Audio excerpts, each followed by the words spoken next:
మధు రేవంత్ రెడ్డి గారు మాటలు మస్తు చెప్తాడు మధు. ఇలా తెలంగాణ ప్రజల్ని పాగలు చేసిండు.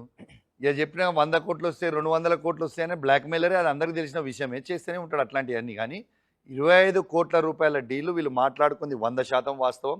ఏడ మాట్లాడుకుని కూడా చెప్తా. వేం నరేందర్ రెడ్డి గారి బిడ్డ ఎంగేజ్మెంట్లో వీళ్ళు ఆ రూమ్లో కూర్చొని 2 గంటల సేపు మాట్లాడుకొని ఈ డీల్ కుదిరించుకుంది 100కి 100% వాస్తవం. నేను 2 ఏళ్ల క్రితం చెప్పినప్పుడు అందరూ మీలాగానే అనుమానపడ్డారు. కానీ ఈటల రాజేందర్ గారు నోటితో చెప్పిన తర్వాత వాస్తవం కాలేదా? ఇంకోటి కూడా ఆశ్చర్యం అనిపిస్తూ ఉంది. రేవంత్ రెడ్డి గారి స్టేట్మెంట్ చూసినాం మొన్న. అవసరమైతే 1000 కోట్ల రూపాయలు మనమే గాంధీ కుటుంబానికి ఇస్తామని. ఆయన తాత జాగిరా, ఆయన ముత్తాత జాగిరా. 1000 కోట్ల రూపాయలు అసలు రేవంత్ రెడ్డికి ఎక్కడివి? అంటే తెలంగాణ ప్రజల్లారా మీ అందరు కూడా గమనించాలి. ఇలా 1000 కోట్ల రూపాయలు మన తెలంగాణ సొమ్ముని గాంధీ కుటుంబానికి దానం చేస్తామని చెప్తా ఉంటే ఎన్ని వేల కోట్ల రూపాయల కుంభకోణాలు రేవంత్ రెడ్డి గారు చేస్తున్నారు అనేది తెలంగాణ ప్రజలందరూ కూడా గమనించాలి.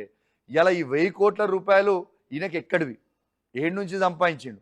రేవంత్ రెడ్డి గారు చెప్పకనే చెప్పిరు 1000 కోట్ల రూపాయల కుంభకోణాలు నేను చేస్తున్నా కాబట్టే, రేవంత్ రెడ్డి గారు చేస్తున్నారు కాబట్టే ఇలా 1000 కోట్ల రూపాయలు పైన వాళ్ళకి గిఫ్ట్గా ఇస్తామని రేవంత్ రెడ్డి గారే స్వయంగా చెప్తా ఉంటే ఇలా ప్రధానమంత్రి అయిన నరేంద్ర మోడీ గారు ఏం చేస్తుర్రు? ఇలా ఈడీ ఏం చేస్తుంది?